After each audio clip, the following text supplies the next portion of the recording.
The same way sacrifice has its good side, it also has its bad sides. Now let us balance this matter very well, because this is where people get trapped. If you're new here, this is the Better You channel, where we talk about relationships and related issues, seeking how to be the better one in the relationship. Please remember to like, subscribe, interact with the page, and put the notification bell on so that when we drop a new video, you will get notified. This will encourage us to bring value back into relationships and make the world a better place. I am your host, Oluyemisi Famuyide. Back to the subject at hand, the price of sacrifice in marriage. Let's go. Sacrifice is beautiful, but the unhealthy one can destroy a person emotionally, and eventually the marriage will also suffer. Now, the one-sided sacrifice will end up in resentment. That is when one partner keeps sacrificing while the other keeps receiving. Bitterness will enter. Now imagine, it is one partner that's always apologizing, one person always adjusting, one person always understanding, one person always giving emotionally, one person always carrying the marriage. Eventually, that person will become tired. Love becomes frustration. This is why sacrifice must be appreciated and reciprocated. And there can also be the case of people misusing the sacrificial partner. There are people who become more careless because they know their spouse will always forgive, always tolerate, always accommodate, always adjust, and always take care of things. This is wickedness. Somebody is sacrificing for the marriage and you are becoming irresponsible because of it. A mature partner should become softer when they see sacrifice, not more careless. Excessive sacrifice can make someone lose themselves in marriage. And what do I mean by this? Some people disappear in their own marriage because everything becomes what my partner wants, what my partner likes, what my partner says. How will my partner take it? They stop having opinions, identity, joy, emotional health. That is not a healthy marriage. Marriage is partnership, not emotional imprisonment. And sacrifice in marriage without wisdom equates suffering.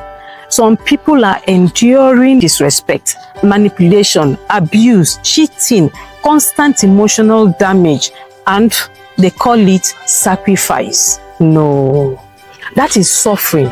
Sacrifice should build marriage, not destroy your mental and emotional well-being. You may ask, how do we sacrifice in marriage? Both people sacrifice, not one person carrying everything. The husband sacrifices, the wife too sacrifices. Both people ask, how can I make your life easier? Now imagine this kind of marriage. Both people apologizing, both people serving, both people listening, both people supporting each other, both people protecting each other. That marriage becomes peaceful naturally because nobody is trying to win. Neither is anybody trying to outperform the other person. They are trying to build and build together. In a healthy marriage, sacrifice should be appreciated. One dangerous thing is unacknowledged sacrifice. If your partner is trying, appreciate them. Many people are doing things quietly and dying silently from lack of appreciation. A simple thank you. I noticed that I appreciate you can heal emotional exhaustion. So never normalize your partner's efforts like they owe you that or they owe you everything. Appreciation keeps sacrifice alive. In a healthy marriage again, sacrifice should balance. There are seasons when one person gives more, but it should be temporary. Another time, the other person gives more, both done with love. Healthy couples understand this balance. They don't keep scores.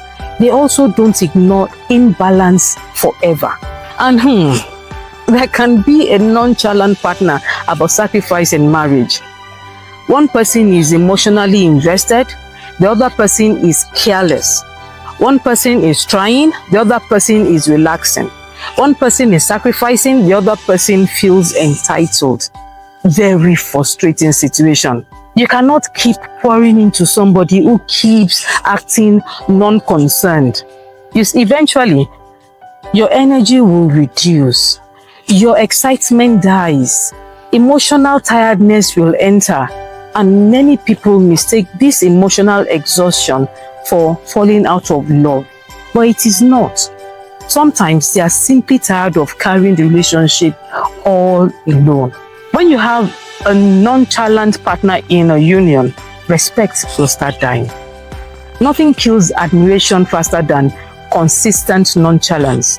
If your partner keeps begging for communication, asking for attention, effort, support, affection, change, and you keep acting carelessly, they may eventually stop expecting anything from you. And once expectation dies emotionally, danger is close, because indifference is more dangerous than anger.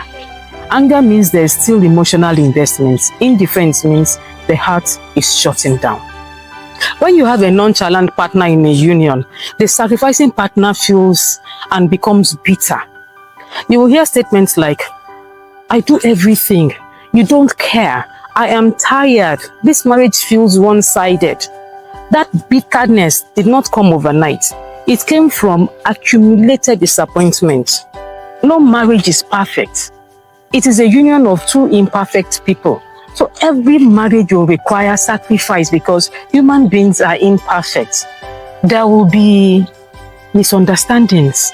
There will be weaknesses. There will be bad moods. There will be emotional seasons. There will be disappointment. But marriage will survive when both parties remain teachable, not defensive, not proud, and not stubborn, but teachable.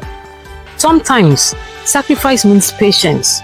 Your spouse will not change overnight. Growth takes time. But there must be visible willingness. That is the key. Not perfection, visible willingness. Sometimes sacrifice means uncomfortable conversations. Many people avoid difficult discussions because they want peace. But avoidance creates bigger problem later. Healthy sacrifice means sometimes, let us talk about this issue. Even though it is uncomfortable, sacrifice means forgiveness. Marriage will offend you. If you cannot forgive, marriage will become emotionally heavy. Now, forgiveness does not mean tolerating repeated wickedness, but you must learn how to release offenses genuinely, because keeping emotional records destroys intimacy. The dangerous things people call sacrifice. Let me expose some dangerous mindsets. I am suffering from love. No, this is not sacrifice. Love should not destroy your dignity and mental health. I can change them after marriage. Be careful. Marriage magnifies character. It does not magically fix it. You see, what didn't change before marriage will take the grace of God to change. I am the only matured one. That mentality becomes exhausting very fast. Marriage cannot thrive long time when one person is emotionally responsible. Ask yourself, am I truly ready to sacrifice? Not for the wedding, not for pictures, not for matching clothes, but the real sacrifice.